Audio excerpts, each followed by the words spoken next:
G'day you mob, what's going on? I'm Pete, your host of Aussie English. Welcome to this episode of the Goss, where I sit down with my old man, with my dad, and we talk about the week's news. Except today, we have a bit of a chin wag, we have a bit of a chat, but we didn't actually get onto the news. We had a bit too much fun talking about a whole bunch of other topics that we find interesting. And so, yeah, I'm just going to give you the full episode. It's about an hour long, and it is a complete mixed bag, okay? A mixed bag as in a mixed bag of lollies, right? You get many different types of lollies when it's a mixed bag.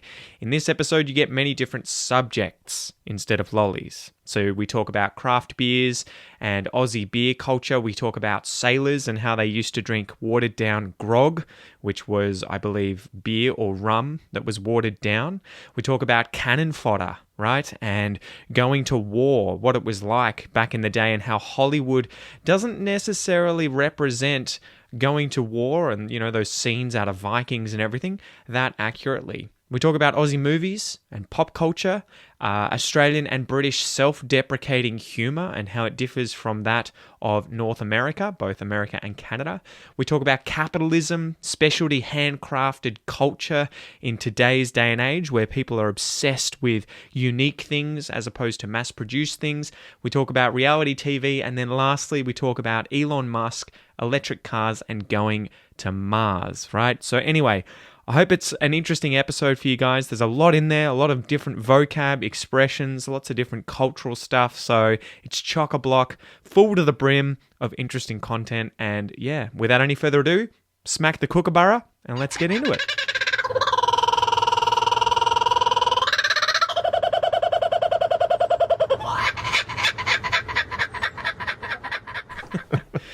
All right, Dad, welcome to this episode of The Goss. Hey, beer Pete. time. Yeah, beer time. Good to be here. What have we got here? Dark Deeds, midwinter. Well, that's appropriate. I know. Vanilla porter. Why do they suggest that you have dark beers during winter? Because I think they're sort of thick and creamy and sweet, which goes with sitting in front of the fireplace and warming yourself up, rather than that sort of Pilsener style of clear, dry sort of beer that you would have super cold. And look, obviously in Australia we drink all beers cold, but certainly in Europe a lot of the lagers and things they'll drink warm. Why is that?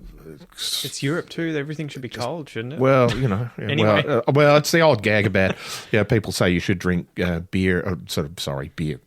wine at room temperature. But that was wine at room temperature in the 18th century in France. Yep. So it was about 10 degrees, which is just a bit above refrigeration temperature. Well, I didn't realise how much wine differs today from back in the day. You know, you watch TV series like Game of Thrones, and although obviously that's not historically Do you want to do 50-50? accurate, yeah, we'll do 50-50. Oh, you're not going to taste anything after this. Oh, okay, well, I'm going to join my first then.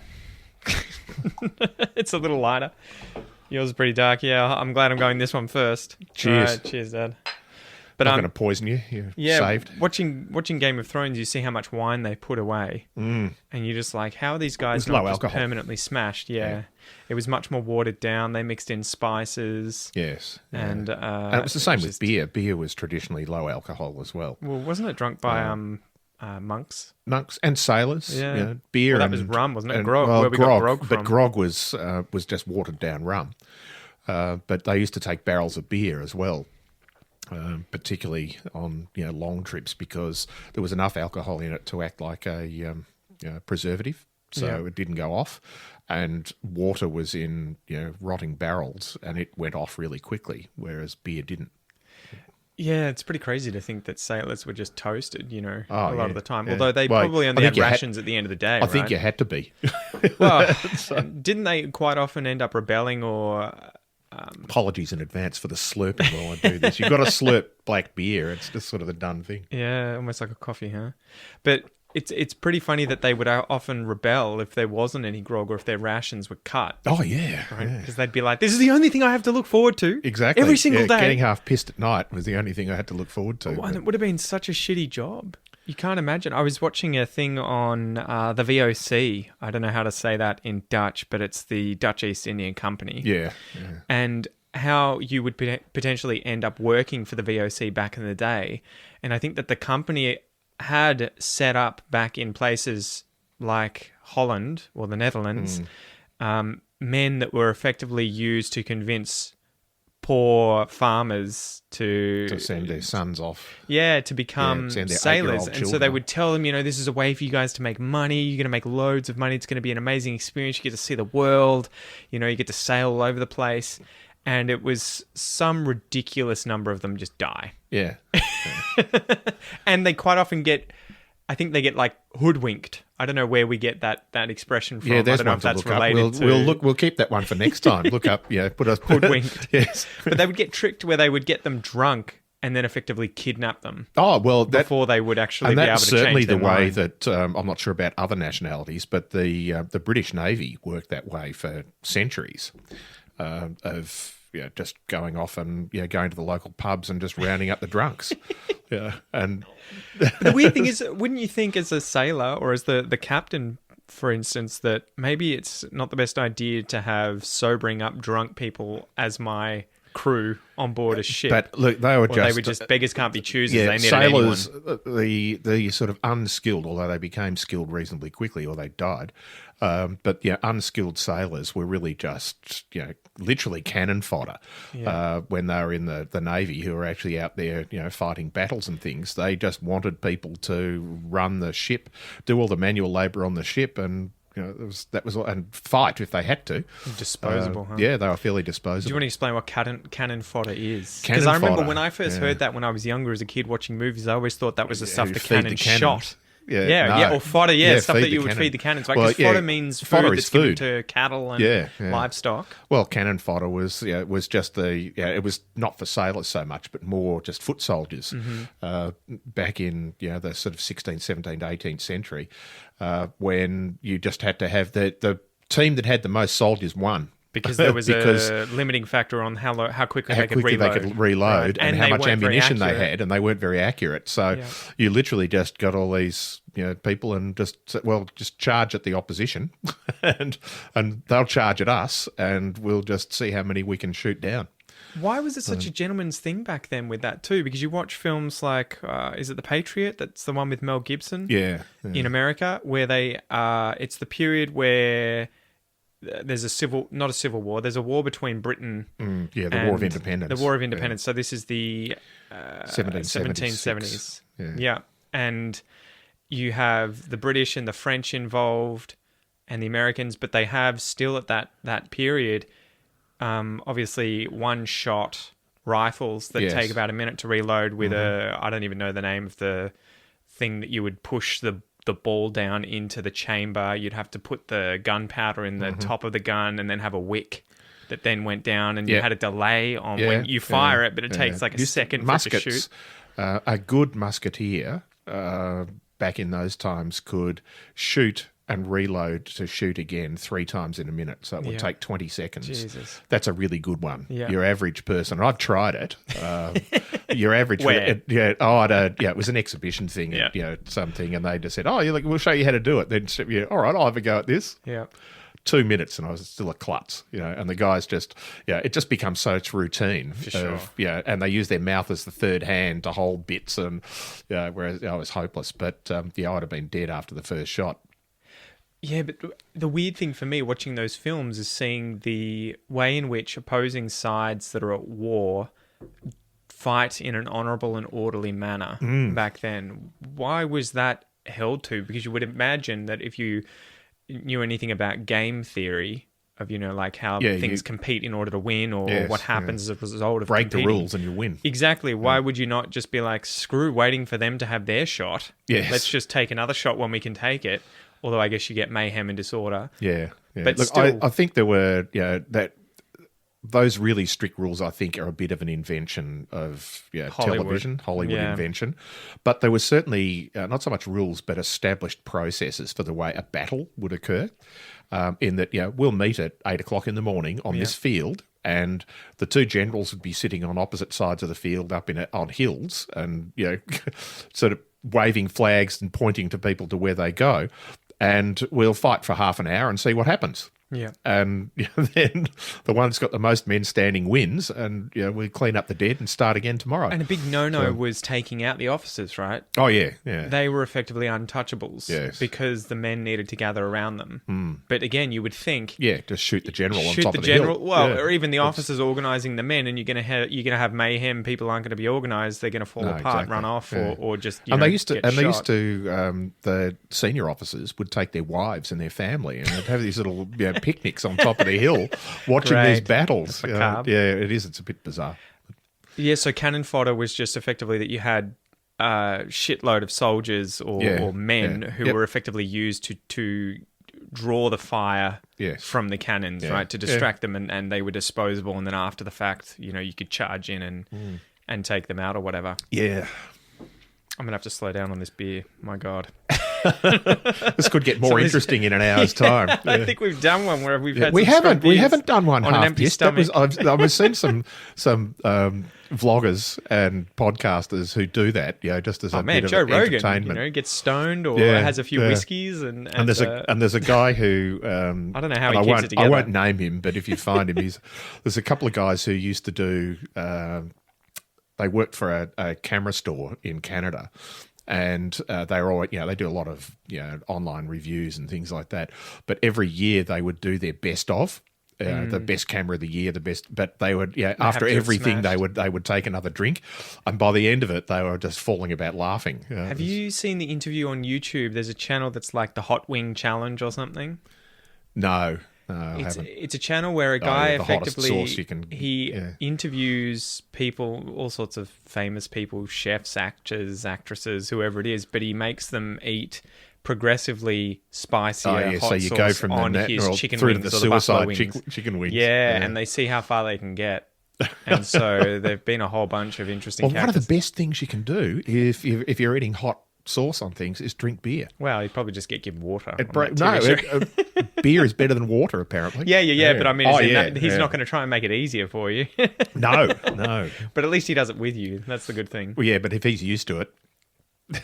So, do you think that there are any of these periods in time where we see these wars or these fights break out and they're displayed on TV, in TV series and in Hollywood films that are actually accurately portrayed, or do you think most of them are sensationalized, romanticized? Well, I think and look, it depends, and I can't tell you some that are accurate and others that aren't off the top of my head, but I think mostly that sort of Hollywood, and we're using Hollywood as an example of mainstream American movies, but British movies, European movies are probably doing similar things, where they're trying to portray historically accurate things in general, but the fiction comes in relation to the particular characters and the role, and that you've got. I had no idea that Vikings wore so much leather and chains. Yeah, of course they did. It's like fully but as in like in the TV shows, it's like these guys look like they're out of some dominatrix dungeon. Oh yeah, and they're all in these weird that doesn't look like it's effective at all at defending you, but it looks cool. Yeah, and the back scabbards where they have the sword over the back, that was never used by anyone unless you were carrying your sword. On the road, and you wouldn't carry it on your waist. You wouldn't carry it into battle like that. You'd carry it in your hand. Well, you couldn't pull it out. Exactly. The sword's too long for you to extend your arm. Yeah. The other one is having a quill of arrows on your back as well. A quiver? A quiver of arrows on your back is totally unviable, again, for the same reason. You have to do this huge movement of leaning backwards, grabbing it, pulling it out of a straight, jacket, a little thing that it's being held in. They used to wear them on the hip. Yeah, just like the sword thing, funnily enough. Yeah, you would imagine, you're pulling these two long straight things out of a pocket. It's going to be probably ideal to have it in the same place. And some of the I think the really big swords, like the ancient British, particularly Scottish swords, these huge things that you had to fight with two hands. Yeah. You just had to carry that. Yeah. Yeah, because you couldn't put it anywhere. Well, the things were 5 foot long. I've seen them in films at least where A you metre see and a half long. that they have someone help them pull the sheath off it, right? Like Yeah, they're holding it yeah, with the sheath on it, and exactly. someone has to like lift Yeah. the sheath off it. But I would feel like that'd be a massive disadvantage carrying that huge thing. It would, but into it's battle. a huge advantage if you've got it and you're And strong you're enough big. to be able to use it. Yeah, and that was the thing, is that these were, It'd be pretty terrifying. They would be pretty terrifying. Anybody who can carry one of those, you'd steer clear of in battle, I'd reckon. Yeah, It's but like at the same battle time, axes. After doing fencing when I was younger, doing sword fighting and doing saber, you realize how easy it is for just the flick of the wrist. Yes. I could have the sword at your head and literally flick my wrist sideways 90 degrees, and I can chop at your arm. Yeah, but in that's a something split that weighs second. about 200 grams. True. This is something But- that weighs 4 or 5 kilos. Yeah, well, that would be insane. But like with Yeah. with standard swords, Oh, yeah, whenever you see yeah, those sword the- fights and yeah, there's rapier huge swords, movements that yeah. people make, lifting No. their arms above their head, you're like, your entire body's exposed. Yes, you're gone. And that person just has to flick their wrists, and you'd be Well, you look gone. at. I mean, obviously, you were a fencer, but anybody who was not a fencer, including me, but you look at fencing competitions, and a fight in fencing, a bout in fencing, can last a tenth of a second. Yeah. Yeah, it's just bang, first touch, Well, and the you're average gone. the average saber fight was less than 10 seconds for sure. because it's not that. Because all you need to do is make contact. And it although was it's not you're all of killing the person, all of the but- time is really just avoidance. Yeah. It's not. Well, it's hesitation. You're not clashing swords. No. Like the old fashioned pirate, Errol Flynn movies. And when you did that, it would usually be there's a definitive end to the you would block and clashing then with the swords. you'd So parry it's and one of thrust. you has blocked and the other one has countered it and then attacked. Yeah, it's and parry it's and over. thrust, and that's it. Yeah, there's no block, block, block, block, block, No, block, block, block, no. block. until you're exhausted. Yeah. Oh man, that always reminds me of The Princess Bride. Oh, That yes. movie. Yes. That was a good film. One of the great movies. If you haven't seen The Yeah. Princess Bride, as an old Australian pop journalist used There to are say, so do many- yourself a favour. There are so many pop cultural references from that film that Oh, still go round, right? yeah, Like that. exactly. I don't think that word means what you think Yeah, it means. I know. Those memes that keep going around online. Yes, yeah. But yeah, it is fascinating how Like much Clueless. Sorry, Clueless is another movie like that. Another sort Yes. of popular movie from the 80s. this was with where- Alicia Silverstone. Silverstone. Yeah. And there are some sayings that were written into the script of that have just become. They were written in the script that had never been used before, and they became popular culture. And it was sort of almost like when you watch the film 10 years later, you go, of course everybody says that. Yeah, and the best is whatever. Yeah, that, Really? That's where it came that from, you reckon? whatever. Yeah, that was invented by the script writers for that movie, and they did a whole bunch of those. And you just sit there and go, oh, that's where all this stuff comes from. So it literally is sort of art defining reality, not trying to Yeah. represent it. There's quite a lot of that in Australian history, right? Or Australian pop culture. We get a lot from movies like Crocodile Dundee and The Castle. And I guess you never know which That's movies... not a knife. This is a Yeah. knife. You never know which movies are going to do it at the time. And it's only after years later that you realise that actually had a really big impact on the, Australian zeitgeist, the Australian culture, as a movement. It's weird though, because it seems like films like The Castle are just not made anymore. I mean, I don't know if I've lost touch. There are probably a few, but not as often. Yeah. And there were some of that classic period of Australian cinema from the 70s to the 90s, where there were probably 5 or 6 movies a year that have become sort of really popular classic Australian movies. Well, even the early 2000s, right? Movies like Kenny and the Nugget, they still had that unique Australian humour Yes. to them that I again, maybe my finger's off the pulse and I haven't been watching too many Australian films. And I think some of it now is going into television series rather than making movies. They've realised that's where the I've money is. I've just discovered, and I don't know where I've been for the last 4 years, but I've just discovered Jack Irish. I don't think I've seen it. No, do yourself a favour. No, it's a Melbourne-based TV series. Yeah. They've done 2. I think the first series 1 was 2016. I think they made 3 sort of mini movies as sort of little pilots, and then they've made a series in 2016 and then another one in 2018, the second series. But it's full of well-known Australian actors who are all out of Melbourne. Yeah. And so you just sit there. Guy Pearce, who's an obviously a world-famous Australian actor. He went to my school. Yeah, he did. And so he's the main star of it. But it's one of those things. It's a series of sort of murder mystery problems to solve.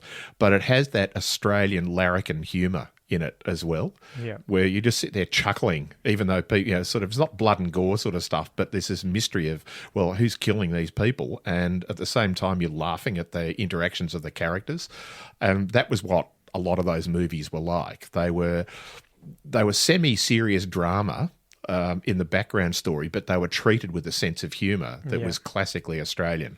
Well, there's a really good one, isn't there, where a guy, I've forgotten what the film's called. There's a famous Australian actor now who's in a lot of big movies, but he's sort of comedic. He was a comedian originally, but he's in this film where effectively he's owning a failing farm, and I think he works out that if he just kills people and puts them into the soil, the fertilizer that they're going to sell, it's an easier way of making money. I haven't seen that one. And so it's incredibly black humour. There's another one. There's a New Zealand one where there's zombies, right? Or the zombie sheep. Yeah. I think that one. And you just kind of like this. I feel like this would not be made anywhere else. It's just Australia and New Zealand have this sort of sense of humour. Bizarre sense of humour. Yeah. But I feel like a sort of nostalgia for those sorts of films because it seems like they're... And again, I'm not sure. Maybe I'm out of the loop. But it feels like they're not being made anymore. Kenny was a classic. The toilet cleaning guy with a lisp who, was effectively just a simple guy living a simple, classic, tradie Australian life. And you get to just follow him around like it was almost like a mockumentary. Yeah. Like a doco, but it's fake. Exactly. And he's having trouble, taking Portaloos. That guy plays a policeman in this series, Jack Irish, as well. Okay. So, he's and again, he's straight. It's not a comedic role. Yeah. But the way the dialogue is written, it comes out comedic. Yeah. So, and that's that Australian. It's a bit British as well, but that Australian sense of humour where it's ironic dialogue. So rather than set up gags and trying to be funny, there's this sort of ironic dialogue where they're poking fun at themselves, this sort of self-deprecating humour, or poking fun at their friends as well. So, do you think Americans don't really get that? No, they don't take themselves too seriously. Why do you think that is? Because I assume we got it from the British. I love Canada and I love Canadians and Americans. We got it from the British because the Brits do it quite a lot. They take the piss out of themselves. They take the piss out of themselves. And so do we. But America and Canada were both quote unquote founded by the British. Yeah. And so, you kind of like, how did the humour and self-deprecation get lost on them when they're from the same stock? Yeah. It's weird, but no, I think, with all due respect, and when you start a sentence like that, there's an insult coming, but America and Americans just take themselves too seriously. What do you think that is, though? Why do you think they do that? Look, I think it's part of, this is complete hypothetical. I haven't looked into this. I haven't looked into this. No, and and who knows? You're never going to do a sensible study of this. But I just think it's this. We fought to create this country, so I'm sure there was a lot of America fought to create their country. Yeah, and I think there was a lot of anti-British sort of sentiment in that first century of America. Certainly the first 70 or 80 years between the War of Independence and the American Civil War. I think there was a lot of anti-British thing there. So, and there's a general feeling that I have, and I've been to America, I don't know, about 40 times now, and I've lots of American friends and relatives who I love dearly, but I think this is this general feeling that Americans think they were born in the greatest country in the world. Well, you hear it. It's weird, though, because you hear them say that. It's a parochialism. You never hear anyone else say that. No.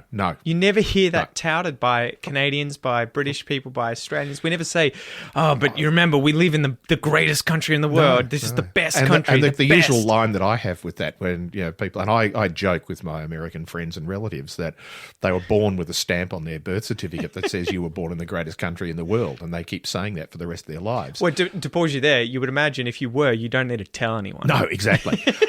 And so my usual line to them is, no, you weren't. Go to New Zealand. And they look at me and I say, well, I'm allowed to do that. I'm not being parochial because I'm not a New Zealander. But seriously, go to New Zealand. It is the greatest country in the world. Well, I guess you have to ask them how you're measuring it. Yeah. Because a lot of it is going to be the fact that in a country like America, you can be from anywhere in the world. And Australia, Canada and Britain, anywhere in the world, have no English, be dirt poor, and be able to claw your way up and become a millionaire, which has occurred repeatedly. Oh, yeah, exactly. You see so many examples of, and I think that's why they tout it all the time. It's being such the land of the opportunity and the best country in the world because anyone can make it. It's the only country, American dream. Yeah, the American dream. We never hear that. The Australian dream. The Australian dream is the quarter acre block and the Holden and the Labrador. And the Australian dream is to have your ute. Yeah, the ute. Be able to check out a few, kangaroos jumping down the street and to sink a few tinnies with your mates on the weekend. With your mates playing footy on the weekend. No, but I think there's an element of this parochialism related to the word freedom. Yeah. And I think that is the major difference between Australia. Canada is very similar to Australia rather than America, and obviously they're very close to America geographically, but I think that idea that they fought for their freedom, they fought off tyranny to create their country, creates this sort of parochialism. And it's not they call it patriotism, but I'm as patriotic as most Americans in that I love Australia. But there's a parochialism which is different, which is that we live in the greatest country in the world. And so it sort of becomes insular. And I think that affects the sense of humour. Because you can't poke fun at them. You can't poke fun at them. You can't poke fun at America. You can't poke fun at Americans because this is serious shit. We fought for the country that we have. Yeah. And the thing is, once you start that, you have to keep believing it. Because if you don't believe it, the house of cards collapses. But it's interesting when they keep saying it, and you can see that a lot of Americans, at least, based on what you see on TV, whether or not that's an accurate representation of the average American, you can see that they believe that, but I don't feel like the rest of the world believes that, and we're not falling for the rhetoric that they use. And so it's weird where I feel like you kind of like getting up and saying, particularly in the last 4 years. I'm the best at XYZ in front of a crowd, and they're all clearly not buying it. Yeah. And yet you keep going. And it's that old thing of, I used to be a high school teacher, and, for years I was telling people, show me, don't tell me. Yeah. Don't tell me what you know. Show me what you know and show me what you can do. You being able to just spout facts doesn't help. But and it's that same thing of we're the greatest country in the world, but don't tell me that. Show me that. Give me examples. But it's very difficult. It blows and I don't my want to mind. keep running down America. Not to pick on America, place, but it is such a weird country to me, at least as an outsider, because they do have so much, but at the same time, the average person has so little compared to places like Canada, New Zealand, Australia, Britain, or any other non-English speaking countries that are, in Europe, for example, where you're just like, you guys, the average person, doesn't have good healthcare. And if they do, all their healthcare, usually for them and their entire family, is tied to their job. Yeah, it comes so as a don't benefit. you lose your job. I can't imagine living in that kind of a situation, I guess. Like, it scares me. I would love to live in America, but I fear breaking my leg. Or getting ill, and it just receiving a bill that just says that'll be $50,000. Yeah, well, the irony is that America spends more dollars on medical research and improving healthcare than any other country in the world by a long way, but that doesn't trickle down to your average American. Well, and if you, regardless of cost, if you have a severe medical problem, it's probably the country that you do want to have it in. Yeah. Yes, Australian medical system and New Zealand and Canada and Britain and things are fantastic, but the leading medical researchers in general are coming from the United States, and there's really a lot of stuff that comes out of other Western countries, but per capita they're doing pretty bloody well, but it doesn't trickle down in terms of the healthcare system. Well, that's the irony, to right? their Because citizens. you guys have the best and most brilliant minds in the world. You have arguably, the best system in the world for a lot of these things in terms of, democracy and everything. But you have probably, I don't know what the stats would be, but it would be a significant proportion more people in jail than I think any other country in the world, let alone compared to Australia. Well, certainly the countries that we know capita. about. I suspect that China has more. Yeah. But we don't know about them. But, and North Korea. homeless people. Yes. You see these TV reports in places like San Francisco, and you're like, higher proportion of people in poverty than many other Western countries. How the hell have you guys not worked out how to solve this yet? Yeah. You know, I mean, there's one homeless guy in Ocean Grove. Yeah. Well, and he's on the Bellarine Peninsula. He just sort of wanders the peninsula. How you going, mate? Yeah, yeah. I'm sure he's listening to Aussie English. Yeah, exactly. And his multicoloured coat and his shepherd's crook, walking around, and his dog swearing at his dog. Yeah, damn it, Steve. Yeah, that's what the dog's doing. It is interesting. I wonder what Americans make of coming to Australia and walking around the streets of somewhere like Melbourne and thinking, where are the homeless people? Yeah. I mean, well, there are homeless people. There are homeless people. But compared to somewhere like if you left LA, you know, say Joe Rogan, he comes from LA and comes to Melbourne.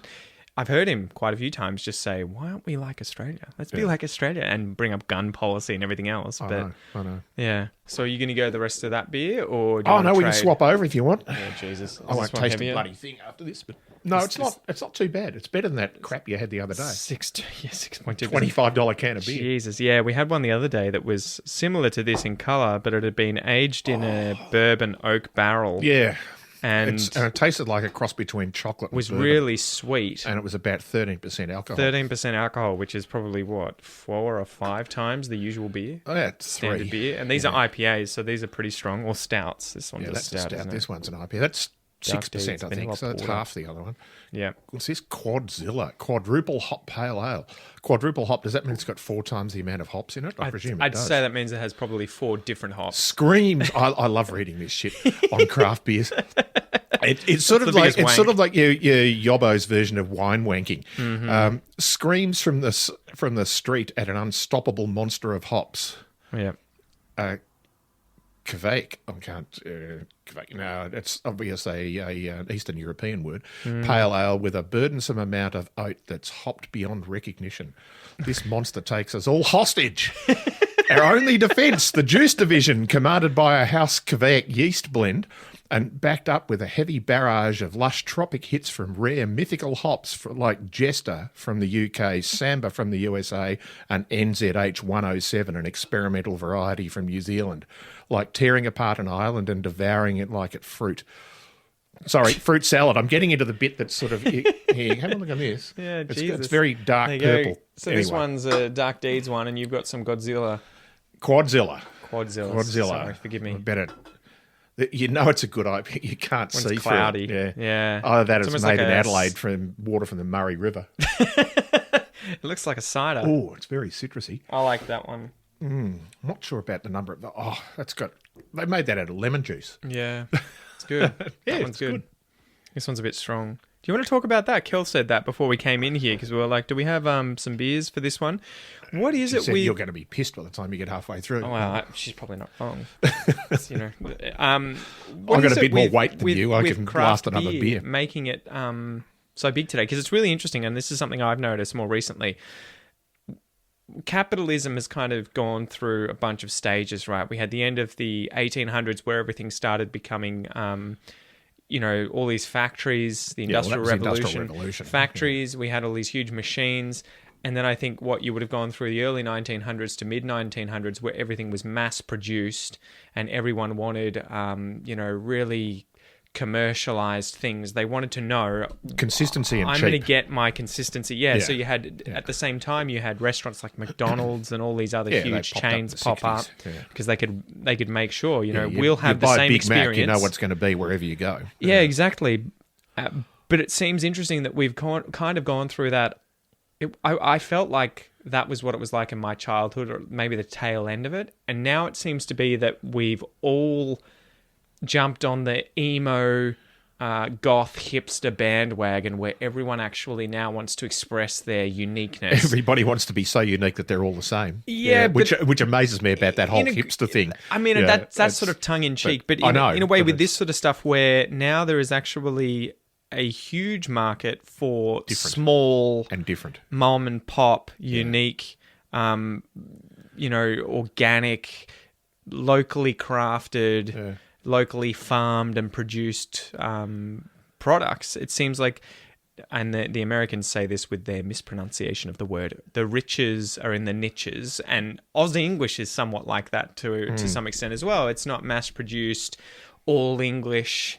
Let's throw our arms as wide as possible and collect as many listeners as possible. It's much more. This is your very specific Let's get kind the of thing. ones who will follow us. And Do you feel like it's made a massive change like that? it has been, but it's been evolutionary. Evolutionary. I think certainly when I was a kid, and this is talking about 1960s, so 60 years ago, and we'll talk about beer. Not that I was drinking beer 60 years ago, but my father and grandfather were. Yeah, exactly. My father and grandfather were. You're an Australian. You came out running. Out running. Yeah, exactly. Give me a fucking beer.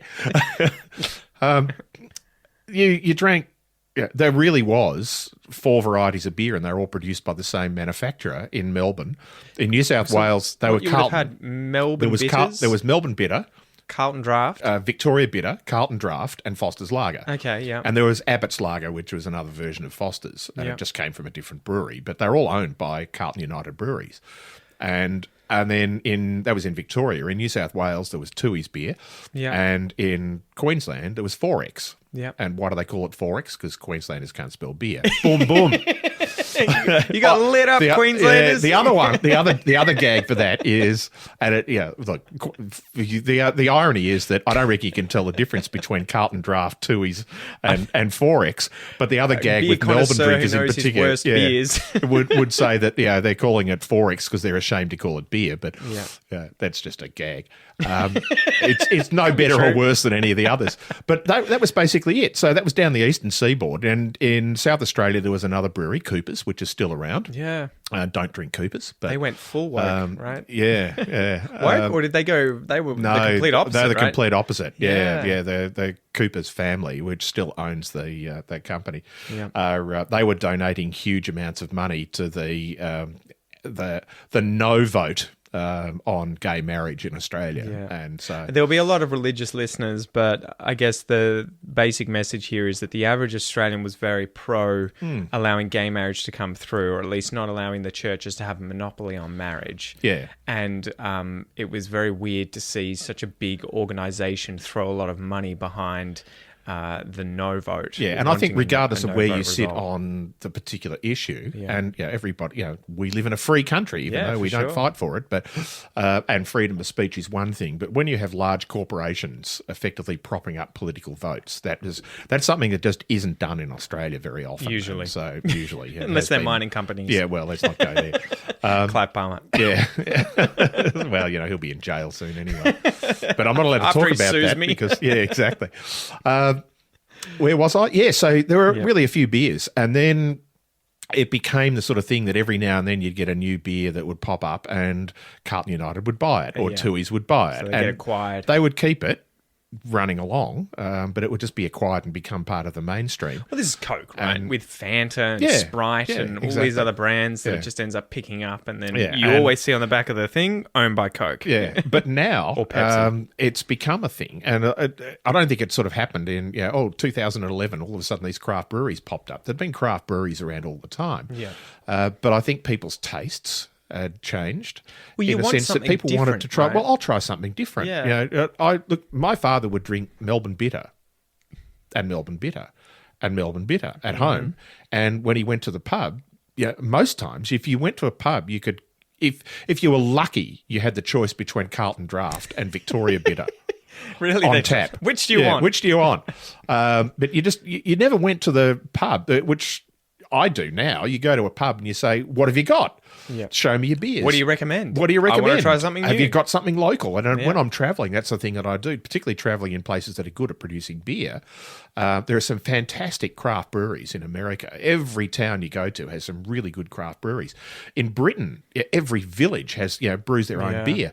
And so I always go into a pub and say, "What's your local beer? What's your best local beer? What do you recommend?" I've drunk all of the usual stuff, and you get some really interesting stuff. It almost feels like the inverse of first world problems. Yeah. That it's kind of like first world privilege. Yeah. Well, not even privilege, because that kind of obviously has an almost negative stigma to it today, but almost where life is so good now in terms of having access to everything that you require that really your day-to-day decisions can be focused much more on experiences than on where is my next meal coming from? That's right. How am I going to survive? Exactly. What job am I going to have? Yeah. And look, if you went down, I don't know what this cost, it's probably $6 or $7 for a can. Yeah. For six or coffees. $6 or $7. Well, if you multiply it up to 24 cans, $30 or $40, you can buy 24 cans of VB, Victoria Bitter. Well, I think maybe we're moving away from just getting messed up, though, right? Like, no, it's no longer about quantity; it's about quality. Yeah, we've made that shift. It's about doing something different and having different styles available. And look, it's not just beer. I mean, I think a part of it is that people are looking for that. You know. Yeah. Well, and I almost never buy the same. You can probably see, guys, on the side. The Hall of Fame. Yeah. So and my wife made me move these out of the kitchen. Out of the kitchen. And I they were going to fall off the top up. of the fridge. But you'll almost see that I never buy the same beer twice, No. at least when it comes to these sorts of craft beers. One, because it's too expensive to buy them in bulk, so you end up just going in and picking a whole bunch. Yeah. And two, I almost go into beer shops now not wanting to buy just 6 of the same thing. No, give me 6 individual things and try them out. Is that something weird in your view? Because I think It that's is. only happened you couldn't in the last do it. 5 you or 10 years, couldn't do it right? up until 5 or 10 years ago. Yeah. You could only the best you could do was buy a 6-pack. Yeah. And then some of the craft stuff came out in 4-packs. Costed the same as a 6-pack, but you got 4 rather than having to buy 6. And now you can just buy individual cans. Yeah. You buy one can for $7, or you can buy 4 for 25, or whatever. Or 1 for 25. Or 1 for That's 20. horrible. You don't end it up was finishing. rat poison. But It's just too strong. yeah, well, it wasn't just too strong. It was sweet and syrupy. It was like drinking shoe polish. Again, worth the experience. Oh yeah, you got to try it once. Well, that was an expensive mistake. I think that beer might have convinced my father that he was wrong. Yeah. He always used to say that beer, sex, and pizza, you've never had a bad one. Yeah. But I think in this case, it was overpriced. Yeah, what's that joke? What's the difference between sex and pizza? Nothing. If it's bad, it's good, and if it's good, it's good. Anyway, sorry. You can see that the joke's coming out already. It's smutty jokes. Yeah, But, yeah, it is interesting. I don't know. It seems to be the same sort of thing with TV shows. Everything is getting...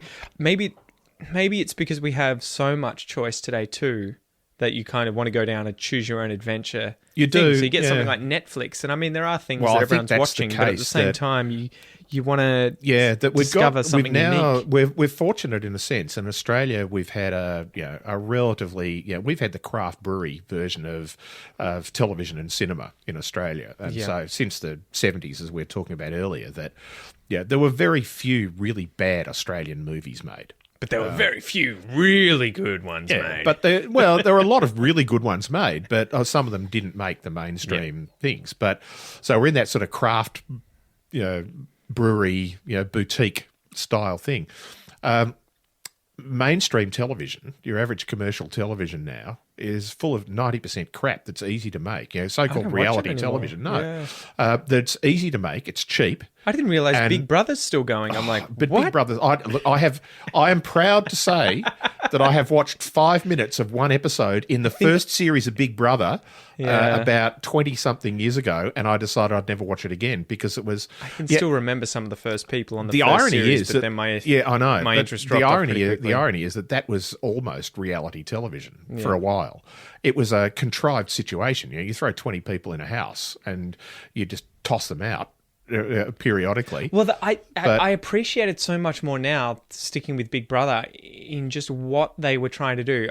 I think we were talking about going to Mars, right? Yeah. And just how would you live you together? have to sift through. If you're NASA, you've got to sift through all the people that are going to go on the trip and make sure, at least to the best of your abilities, that they're going to get along. Because you have no idea really of knowing what's going to happen when so few people are stuck together in a very small space and there's no escape for a number of years. Yeah. Let And alone I think something like 12 weeks or whatever it is. I for think Big the Brother. challenge with things like Big Brother, though, is that, and look, I'm as your sister is, an addict of watching Survivor. I think Survivor is fantastic.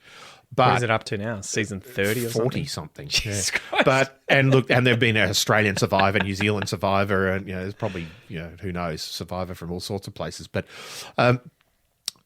I think the challenge that the producers have for those shows, when Big Brother started, it was just we'll take 20 people and really want them to be. Well, it's unique they were, at that point, and they were right? camera candy. We'll have 10 attractive women and 10 attractive men and throw them in there, and that was the thing that would attract people and make it watch because And it was people with novel. crazy backstories.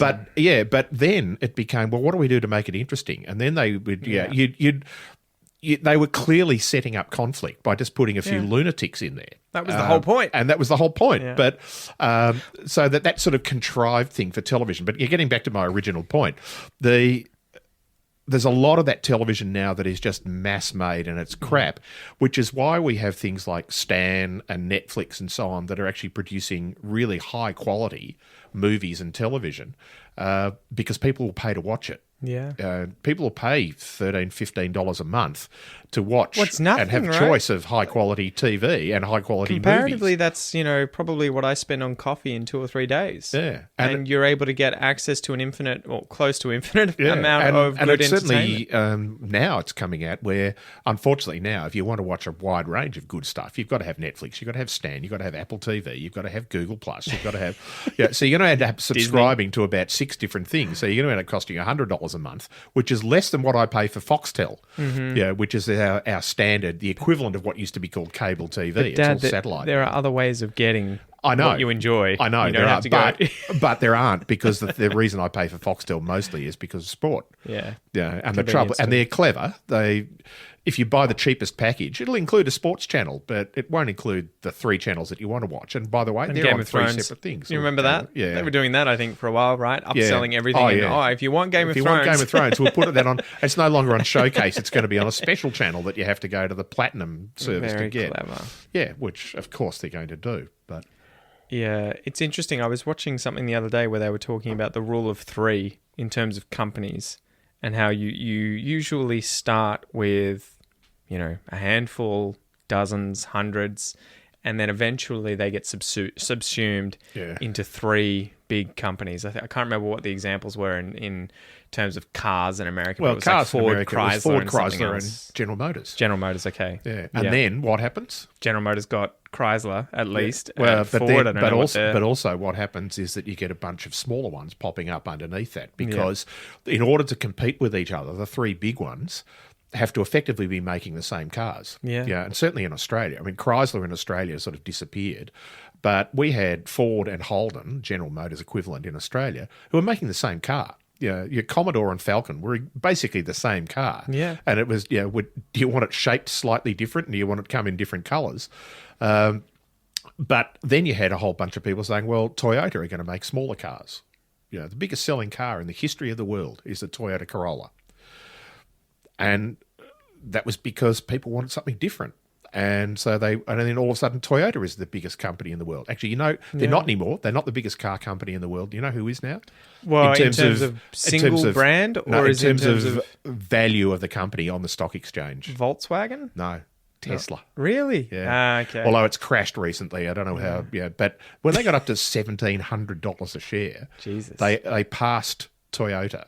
Yeah. And Toyota sell tens of millions of cars a year, hundreds of millions probably. Tesla are selling 1 million cars a year, maybe, but he's a brilliant / creepy, crazy guy. Yeah. I love / am scared of Elon Musk, but I'm so glad that the world has individuals like him doing what they're doing at the top of the food chain. Yeah, we got somebody who just says, his ultimate... Let's get to Mars. Yeah. So what companies do I need to create in order to make life on Mars sustainable? Yeah. I'm going to create one that can make, electronic cars and other machines. And the only reason he did... reusable rockets. The reason he created Tesla as a car company company was because he knew that was a way that he could get funding back into the company to create better battery storage. Tesla hasn't made a profit yet, right? No.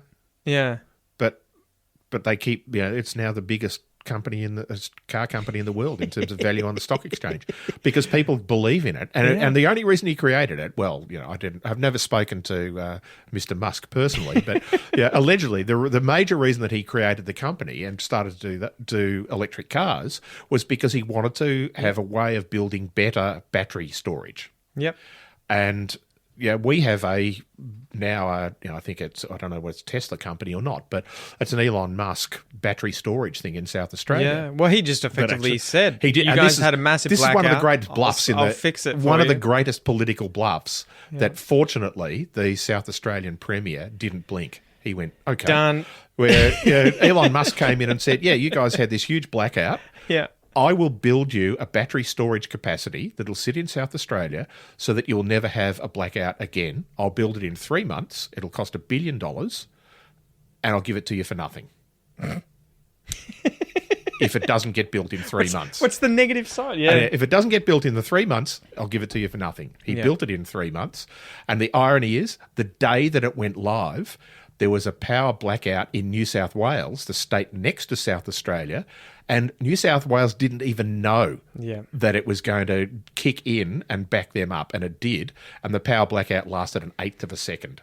Jesus. And this guy's a genius. Like, well, and that's the weird thing. It's almost like you need these people who are ridiculously brilliant, but they end up being incredibly unstable. Yeah, they're weirdos. Yeah, you want people coming up with just like going to Mars. I'm sure he grew up as a child, going 6 years old, going, well, the moon's been done. That was in my parents' time. We'll do Mars. And he grew up imagining he's going to go to Mars, and he probably will. Yeah. Even if it doesn't happen in his lifetime, his company will make it happen. But it's funny. I also wonder. I used to watch a channel. I think he was called Isaac Asimov, or is Isaac Asimov? He's called Isaac Arthur because he's a combination of two names. There's another guy called something Arthur, and he put them together. He's a really, really interesting ex-Marine in the US who's also a physicist and creates all these crazy videos on YouTube about artificial intelligence, space exploration, where we're going to go. We're going to go to Mars. How come the Fermi paradox? Why haven't we seen existence of life elsewhere in space yet?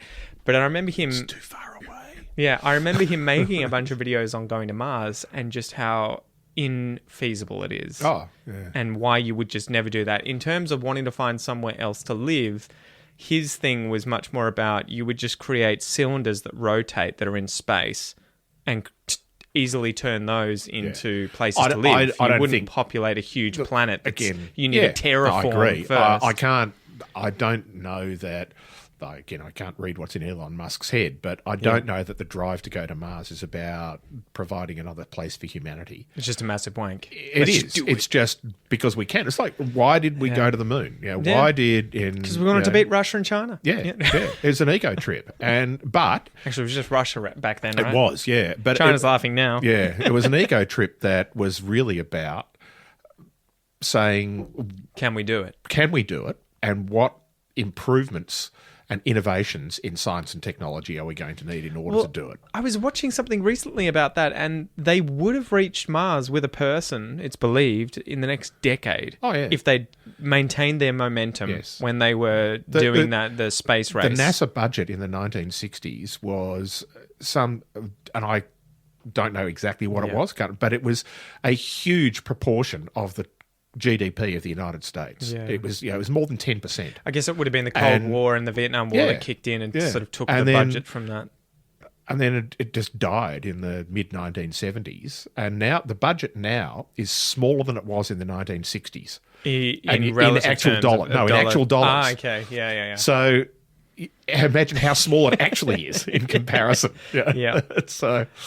It's a shame. I would love to see stuff like that happen. But and that's mind-boggling. I mean, I grew up I'm an Apollo head. I grew up in the 1960s, watching rocket launches and the whole Apollo thing. If we're going to go to the moon, and when I was a child in 1969, when 3 people did go to the moon and 2 of them walked on the moon. We got sent home from primary school in grade 6 to watch it on TV because we didn't have TV reception in schools. This is 60 years ago, 50 something years ago now, and so you couldn't watch television in school because there wasn't an antenna.